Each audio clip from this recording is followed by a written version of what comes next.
হানিফ সর্দার সকলকে বলতে চাই, আমাদের সকলের প্রস্তুত থাকতে হবে।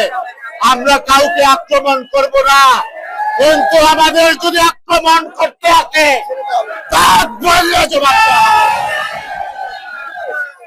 আমি আপনাদেরকে বলতে চাই, আজকে এই ঝড় বৃষ্টির মধ্যে যেভাবে আপনারা উপস্থিত হয়েছেন, এই জন্য মহানগর বিএনপি এবং আমাদের নেতা তারেক রহমানের পক্ষ থেকে আপনাদেরকে ধন্যবাদ জানাই। তবে আপনাদেরকে বলতে চাই, আগামী 10 দিনের মধ্যে পুনরায় আমরা একটি বড় গণমিছিল করে, একটি আবহাওয়া দেখে আমরা একটি বড় গণমিছিল করে এই গুপ্ত সংগঠন এনসিপি কে আমরা জানান দিব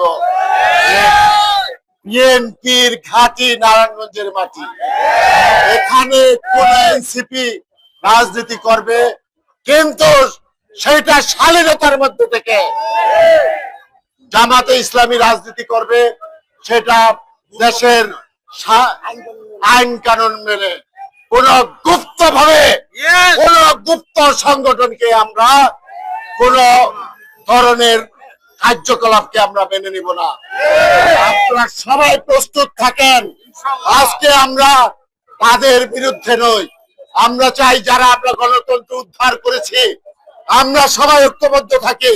আর যারা আজকে এই আবল তাবল বকছেন তাদেরকে আহ্বান জানাই, এই পথ পরিত্যাগ করে গণতন্ত্রের পথে আসুন, দেশের উন্নয়নের পথে আসুন, স্বাধীনতা সার্বভৌমত্বের পক্ষে আসুন, জনগণের পক্ষে আসুন। জনগণ কি চায় সেটা আপনারা দেখেন। জনগণ চায় তারেক রহমানকে। তারেক রহমান গত 6 মাসে এদেশের মানুষকে স্বপ্ন দেখিয়েছে উন্নত গণতান্ত্রিক রাষ্ট্রে পরিণত করার। সেটা আজকে দেশের 95% মানুষ এই তারেক রহমানকে প্রধানমন্ত্রী হিসাবে দেখতে চায়। তারেক রহমান কিন্তু কারো বিরুদ্ধে কোনো কথা বলে না, দেশের পক্ষে কথা বলে, উন্নয়নের জন্য কথা বলে। অথচ তারা জনগণের উন্নয়ন চায় না, গণতন্ত্র চায় না। তারা এদেশে একটি ফেসিবাদ চালু করতে চায়। ওই ফেসিবাদদের ইন্ধনে জনগণ মনে করে ফেসিবাদদের ইন্ধনে আজকে তারা এদেশের গণতন্ত্রকে হত্যা করার চেষ্টা করছে। এই গণতন্ত্র হত্যা করার কোন সুযোগ আমরা দেব না।